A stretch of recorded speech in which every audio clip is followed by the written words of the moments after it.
खुलुमबाय रायजोफोर नोंथांमोना बे भिडिअखौ स्किप खालामनाङा अन्नानै नायजोबलांथार दान्दिसे सम होनानै दा इमारजेन्सि जाबाय नालाय नोंथांमोननो फोरमायनो सानदों आं दाख्लै बावैसो साननैसो सिगां मोनसे भिडिअ होदोंमोन सासे लोगो किडनि फेल जानायनि दा बिथांनो इमारजेन्सि माने गाबोननो थैनि गोनांथि जादों इमारजेन्सि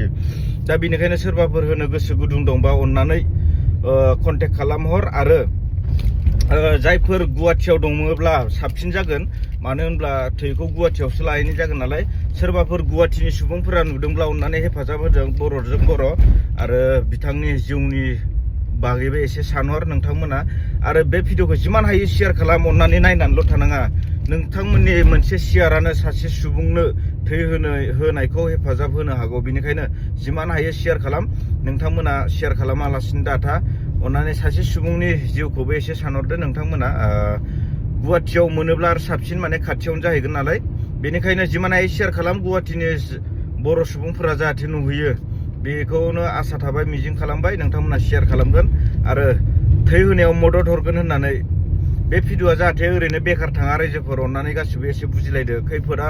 बयनावबो फैयो बेनिखायनो हेफाजाब होलायनो नाजा आरो